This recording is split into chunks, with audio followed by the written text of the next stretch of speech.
सभी को मेरा नमस्कार। मेरा नाम गुंजन मंडारी है। आज हम नेहरू फेलोशिप 2025 के बारे में बात करने वाले हैं। इसके जो एप्लीकेशन फॉर्म्स हैं वो ऑलरेडी आउट हो चुके हैं, आप जाकर देख सकते हैं। वेबसाइट का लिंक डिस्क्रिप्शन में आपको मिल जाएगा। साथ ही साथ अगर आप ऐसे व्यक्ति हैं जिसको पॉलिटिक्स में, जिसको इलेक्शंस में काफ़ी रुचि आती है, जिसको ये जानना है कि इलेक्शंस कैसे कराए जाते हैं, पार्टीज कैसे फॉर्म होती हैं, पॉलिटिक्स कैसे काम करती है, और अगर आप एक ऐसे व्यक्ति हैं जिनको पॉलिटिक्स में, इलेक्शंस में या इसी प्रोफेशन में अपना एक कैरियर आगे बनाना है या कैरियर आगे ग्रो करना है, तो this is a very very great opportunity for all of you. अब अगर हम बात करें कि आपको क्या क्या फायदा हो सकता है फेलोशिप करने से, तो वो हम आपको बताते हैं। सबसे पहले अगर हम बात करें तो आपको हैंड्स ऑन एक्सपीरियंस मिलेगा, आपको लाइफ प्रोजेक्ट्स पर काम करने का मौका मिल सकता है। उसी के साथ आपको पॉलिटिक्स, जैसे मैंने स्टार्टिंग में बताया कि आपको पॉलिटिक्स, इलेक्शंस के बारे में जानकारी, इंफॉर्मेशन जानने का मौका मिलेगा। और उसी के साथ आपको मौका मिल सकता है सीनियर पॉलिटिशियंस के ऑफिस में काम करने का, उनके साथ बैठने का, उनके साथ काफी सारी पॉलिटिक्स के रिगार्डिंग, इलेक्शंस के रिगार्डिंग बातों को जानने का, जो शायद एक नॉर्मल पर्सन को नहीं मिल पाता है। तो वो आपको मौका मिल सकता है।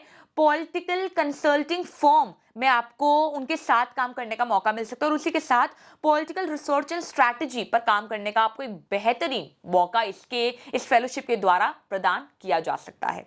अब हम बात करते हैं कि अगर आप नीचे देखें, यहाँ पे जो आपको स्क्रीन पे दिखाई दे रहा है, तो यहाँ पे 4 ब्लॉक्स बने हुए हैं, जिसमें आपको एक तरफ दिखाई पड़ता है कि अबाउट फेलोशिप, जिसमें आपको वो फेलोशिप के बारे में बताते हैं कि एक्चुअल में फेलोशिप होती क्या है और इस फेलोशिप में क्या क्या है। एक मान लीजिए कि आप एक ब्रीफ वो आपको बता रहे हैं, दैट इज अबाउट फेलोशिप। आगे बढ़ते हैं, आपको सेकंड कॉलम में दिखेगा कि इनका एलिजिबिलिटी क्राइटेरिया क्या है, आपको क्या करना है, आपको क्या ग्रेजुएट होना जरूरी है, क्या आप मतलब क्या क्या क्राइटेरिया है इस फेलोशिप में या इस फेलोशिप के फॉर्म को भरने से पहले आपको पता होना चाहिए कि ये एलिजिबिलिटी क्राइटेरिया, और अगर मैं इस पर खड़ा उतरती हूँ तो मैं इस फॉर्म को फिल कर सकती हूँ। तो ये एलिजिबिलिटी क्राइटेरिया का बॉक्स हुआ।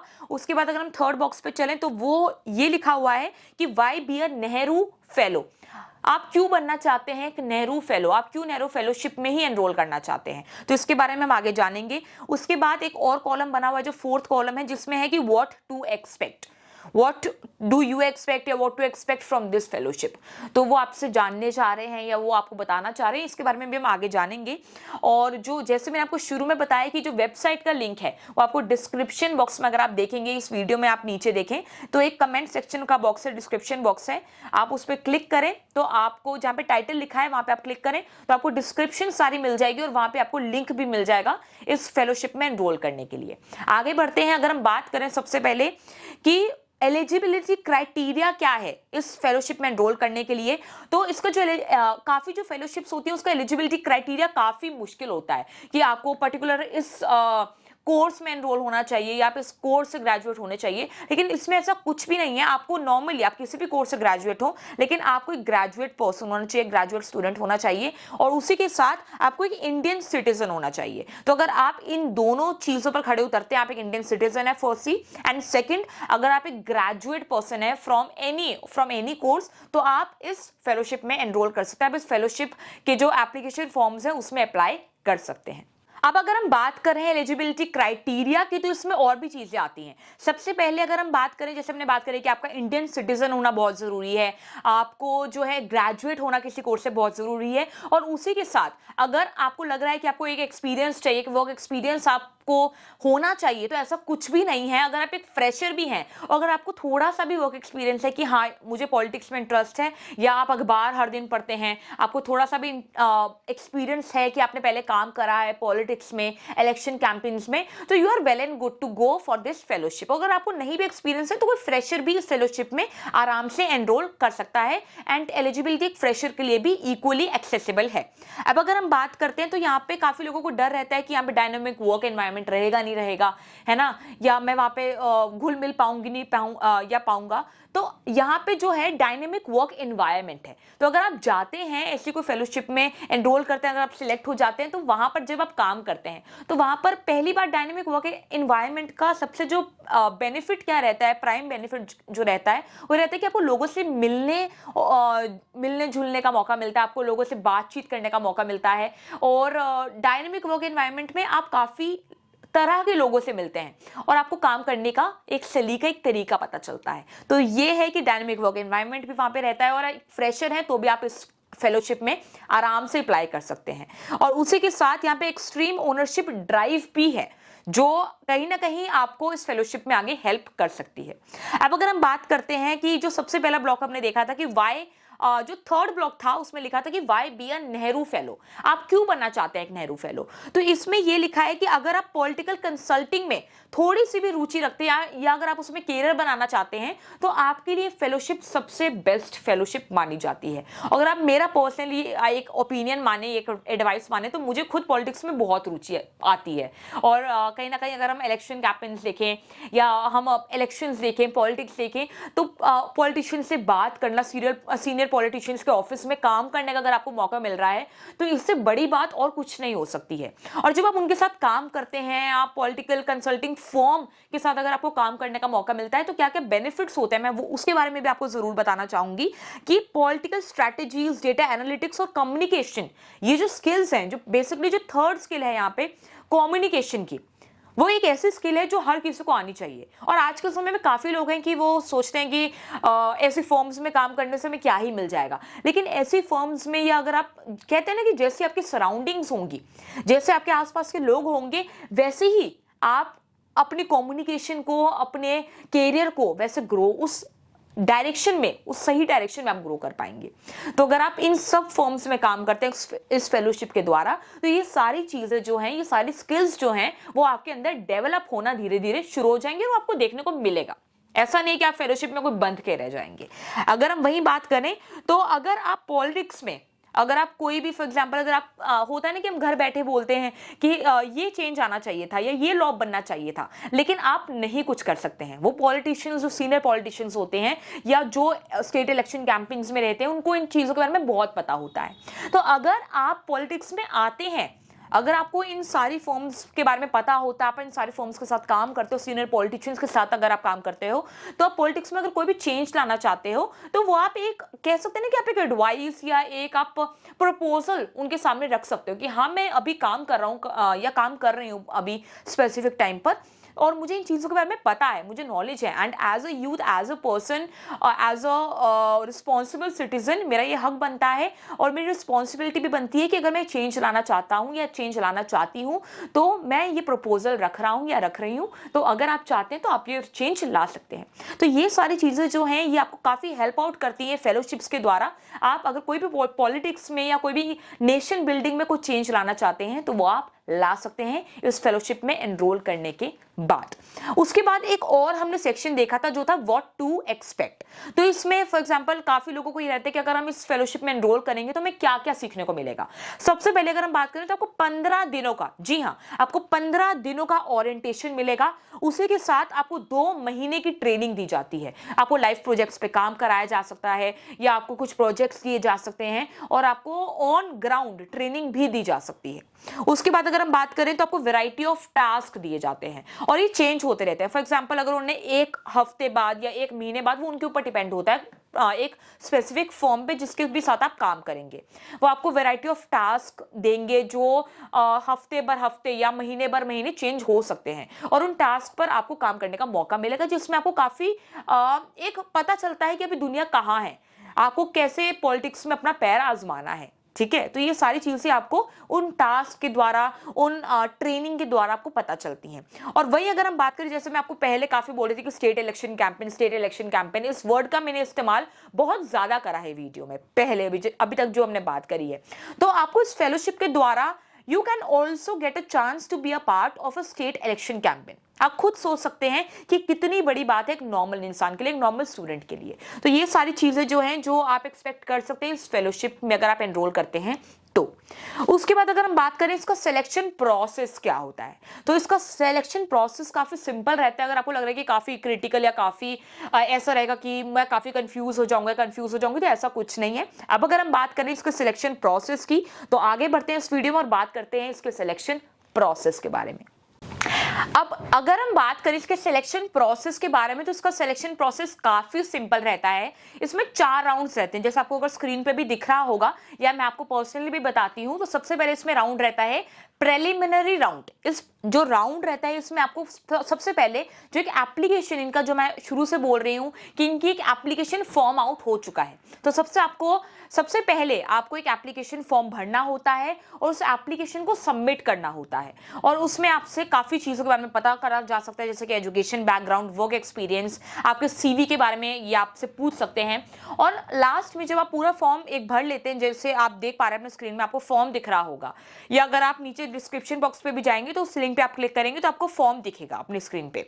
तो उस स्क्रीन पे जब आप फॉर्म देखेंगे तो फॉर्म भरने के बाद आपको सेकंड पेज खुलता है, जहां पर आपको एक एस्से ये मांगते हैं आपसे, और वहां पे टॉपिक गिवन होगा, वहां पे आपको एक या फिर 2 टॉपिक में ऑप्शन गिवन होंगे, और उन टॉपिक पे आपको एक स्पेस दी जाती है कि यहाँ पर आप एक एस्से लिखें। तो आप क्या कर सकते हैं कि आप नॉर्मल अपने कहीं नोट पैड में जाके, कहीं भी जाके आप एक एस्से लिख सकते हैं उस पर्टिकुलर टॉपिक में, एंड वहां पे शायद आपको लैंग्वेज का भी क्राइटेरिया दिया होगा, तो वहां पे आप पूरा जो एस्से है वो लिखें और उसको वहां जाके कॉपी पेस्ट कर दें, या वहां पे आप लिखना चाहते हैं तो वहां पे भी आप ऑन द फॉर्म भी आप भर सकते हैं, वहां पे एस्से लिख सकते हैं। तो ऐसे आप पूरे एस्से को ध्यान से लिखें, टाइम लेकर लिखें, और उसके बाद आप वहां पे सबमिट का ऑप्शन दबा सकते हैं। जब आप सबमिट का ऑप्शन क्लिक करेंगे तो उसके बाद आपकी एप्लीकेशन जो है, आपका फॉर्म जो है वो वहां पे सबमिट हो जाएगा।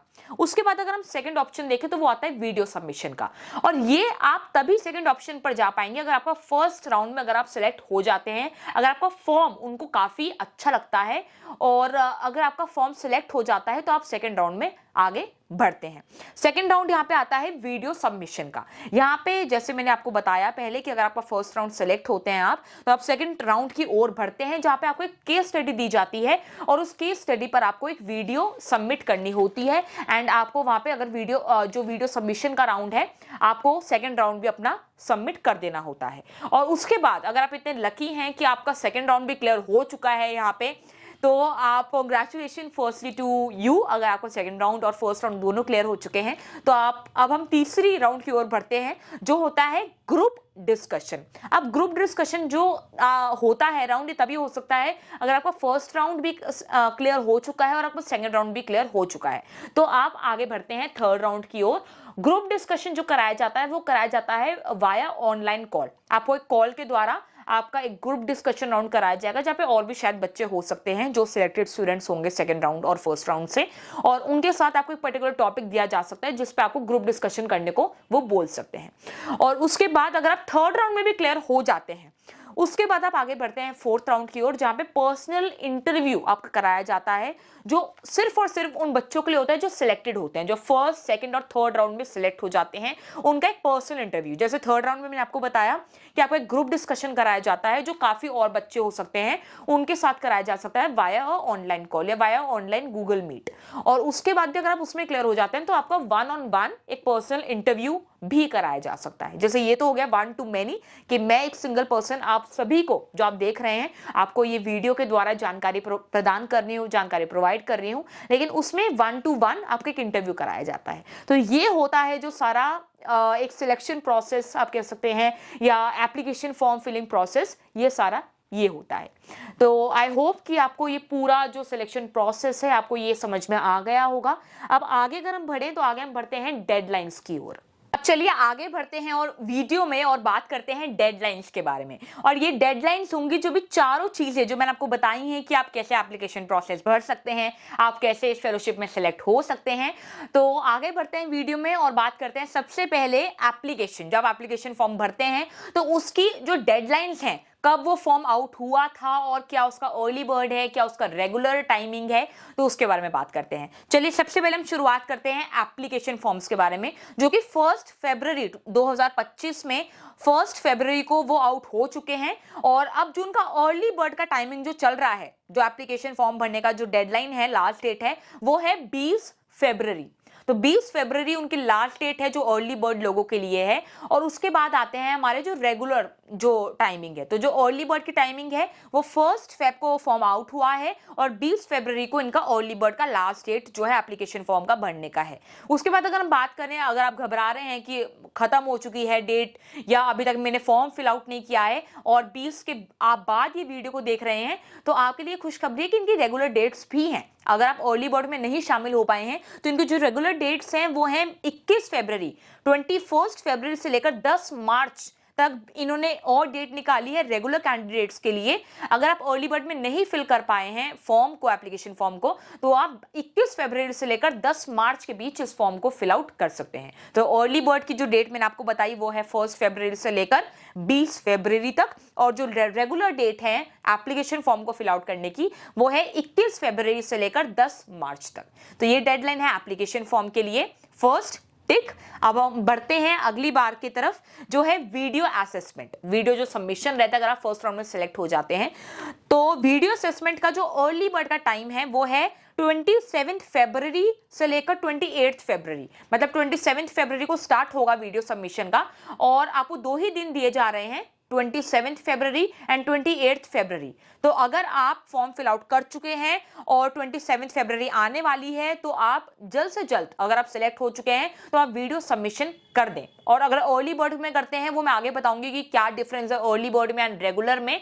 But I would advise all of you कि आप जितनी जल्दी हो सकता है वीडियो सबमिशन कर दे, अगर आप फर्स्ट राउंड में आपका एप्लीकेशन फॉर्म सिलेक्ट हो चुका है, जो कि मोस्टली काफी सारे लोगों का हो जाता है। और जिनका रेगुलर टाइमिंग, अगर आप 27 फेब या 28 फेब के बीच में नहीं कर पाए हैं वीडियो सबमिट, अपनी वीडियो सबमिट, तो इनका जो रेगुलर डेट है वो है 17 मार्च और 18 मार्च। तो जो मैंने आपको अर्ली बर्ड का टाइम बताया वो है 27 फेब एंड 28 फेब, और जिनका रेगुलर टाइमिंग है ऑफ वीडियो सबमिशन, अगर आप फर्स्ट राउंड में सिलेक्ट होते हैं, मैं बार बार ये बात आपको बोल रही हूं, तो इनका रेगुलर टाइमिंग है 17 मार्च एंड 18 मार्च। तो आप ये डेट को मार्क कर ले।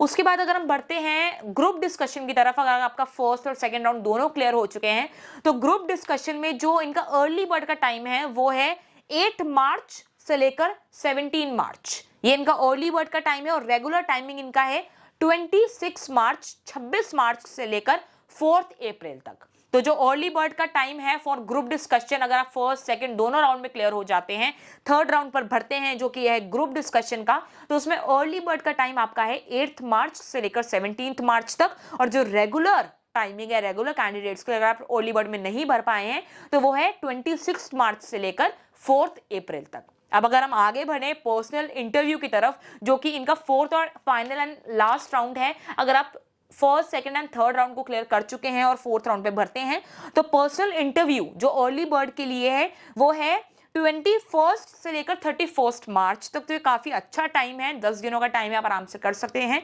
उसके बाद जो रेगुलर टाइमिंग है वो है 5 अप्रैल से लेकर 15 अप्रैल। तो दोनों में ये 10-10 दिन का गैप दे रहे हैं आपको, तो ये काफी अच्छी चीज है। तो अर्ली बर्ड का मैं दोबारा रिपीट कर देती हूँ, जो अर्ली बर्ड का है पर्सनल इंटरव्यू के लिए वो डेट है 21 से 31 मार्च, एंड जो रेगुलर के लिए है वो है 5 अप्रैल से लेकर 15 अप्रैल। तो आपको आराम से 10, मतलब आप मान के चलिए कि आपको 7 से 10 दिन का इन्होंने डेट गैप बीच में रखा है, जो कि मेरे हिसाब से काफी सही है। कुछ जैसे इन्होंने शायद अगर हम देखें तो सेकंड राउंड में इन्होंने काफी कम टाइम रखा, 2 दिनों का टाइम रखा, तो वो थोड़ा हो सकता है इनका अपना पर्सनल एक गाइडलाइंस इन्होंने इश्यू करे हो या अपना पर्सनल टर्म्स एंड कंडीशंस बनाए हो। लेकिन बाकी राउंड्स हैं उनमें इन्होंने आराम से आपको 7 से 10 दिन का डेट गैप बीच में, टाइम गैप बीच में दिया है। तो ये सारी डेडलाइंस की हम बात कर रहे हैं। और जैसे मैंने आपको बीच में बोला था कि अर्ली बर्ड और रेगुलर में क्या डिफरेंस होता है, काफी लोगों को डाउट दिमाग में आ रहा होगा कि अर्ली बर्ड में अगर हम कर लेंगे तो शायद हमारा सिलेक्शन ज्यादा हो जाए या ज्यादा जल्दी हो जाए या होने के ज्यादा चांसेस हैं, और रेगुलर में नहीं है। तो ऐसा कुछ नहीं है, कोई बीच में डिफरेंशिएट नहीं दोनों कैंडिडेट्स के। अगर आप अर्ली बर्ड में कर सकते हैं या अगर आपके पास डेट है, अभी आप वीडियो देख रहे हैं, तो आप जरूर करिए, अभी लेट मत करिए आई वुड सजेस्ट। क्योंकि अगर आप अर्ली बर्ड में भरते हैं तो जो उनके पास वो फॉर्म्स को देखेंगे, वो वीडियो सबमिशंस को देखेंगे, ग्रुप डिस्कशंस को सुनेंगे, तो उनको वो जितनी जल्दी आप भेजेंगे तो आपका फॉर्म उतने ही ऊपर वहां पे आएगा। और वो शायद जल्दी, अगर उनको शुरू के सारे कैंडिडेट सारे ही पसंद आ गए और उन्हें शॉर्टलिस्ट कर लिए, फॉर एग्जाम्पल उन्होंने उन कैंडिडेट्स को शॉर्टलिस्ट कर लिया, तो आपका थोड़ा चांस कम हो सकता है वहां पे। तो आई वुड पर्सनली सजेस्ट, और हमारी टीम आपको सजेस्ट करती है कि आप जितनी जल्दी हो सकता है इस फेलोशिप के फॉर्म को, इस फेलोशिप के एप्लीकेशन फॉर्म को भर दें। और आप अर्ली बर्ड में अगर आते हैं तो वो आपके लिए ही अच्छा होगा, और आपका फॉर्म सिलेक्ट होने का जो परसेंटेज है, जो पॉजिटिव परसेंटेज है, वो काफी ज्यादा बढ़ जाएगा। अब अगर आपने यहां तक वीडियो को देखा है तो हर किसी के दिमाग में प्रश्न जरूर उत्पन्न हो रहा होगा कि अगर हम इस फेलोशिप में रुचि रख रहे हैं या जिन लोगों को इस फेलोशिप में रुचि नहीं भी आ रही है, उनके दिमाग में कहीं ना कहीं ये होगा कि इसका स्टाइपेंड कितना है, इस फेलोशिप से हमें क्या मिलेगा, है ना। पैसों की हर कोई बात करता है, तो इस फेलोशिप में अगर आप एनरोल करते हैं, अगर आप इस सारे चारों राउंड्स में सिलेक्ट हो जाते हैं, इन सारे चारों राउंड्स में, तो जो स्टाइपेंड है, अगर आप इस फेलोशिप में काम करते हैं तो इसका जो स्टाइपेंड है वो ₹75,000 पर मंथ आपको मिल सकता है, और ये काफी बड़ी अमाउंट है। तो जो लोग इस फेलोशिप में अभी तक इंटरेस्टेड नहीं होंगे, शायद उनको अब इस फेलोशिप में ज्यादा अपनी रुचि बढ़ गई होगी। तो मैं दोबारा बता देती हूँ आपकी जानकारी के लिए कि अगर आप नेहरू फेलोशिप 2025 में एनरोल करते हैं, जिसके एप्लीकेशन फॉर्म ऑलरेडी आउट हो चुके हैं, रजिस्ट्रेशन फॉर्म्स आउट हो चुके हैं, तो इस फेलोशिप में अगर आप सिलेक्ट होते हैं तो आपको जो स्टाइपेंड है वो ₹75,000 पर मंथ मिलने की आशंका है, मिल सकता है। उसके बाद अगर हम बात करें, काफी लोगों को डाउट रहता है कि हमें ये समझ में नहीं आ रहा है कि हम कैसे फेलोशिप में एनरोल करें, क्या होगा क्या नहीं होगा। तो इनकी वेबसाइट पे अगर आप जाते हैं तो आपको काफी सारी टेस्टिमोनियल वीडियोस आपको देखने को मिल सकती हैं, और उनसे आपको काफी और जानकारी आपको मिलेगी, और काफी और जो क्वेरीज है शायद आपकी वो भी सॉल्व हो जाए।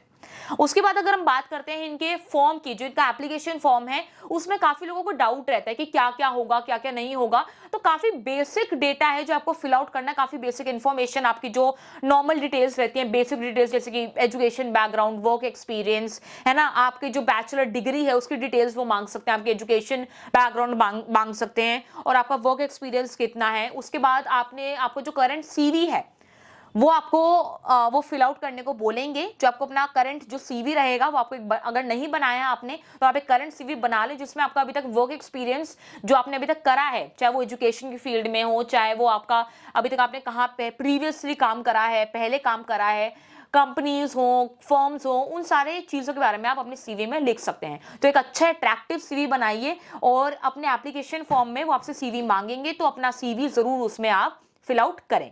उसके बाद वो आपसे जो लास्ट राउंड रहेगा, जैसे मैंने पहले भी बताया एप्लीकेशन फॉर्म में, कि वो आपसे ऐसे लिखने को बोल सकते हैं। तो काफी ज्यादा कोई हार्ड क्वेश्चंस नहीं है, तो आपको इतना टेंशन लेने की जरूरत नहीं है। आप आराम से वो ऐसे को लिखें, टॉपिक को पढ़ें, और लैंग्वेज आप प्रेफरेंस मोस्टली हिंदी रख सकते हैं, वरना उन्होंने लैंग्वेज प्रेफरेंस वहां पे लिखी हुई होगी। तो ये सारी चीजें हैं, ऐसे है, करंट सीवी है, आपका बेसिक डिटेल्स है, वर्क एक्सपीरियंस है, डिग्री है, एजुकेशन बैकग्राउंड है।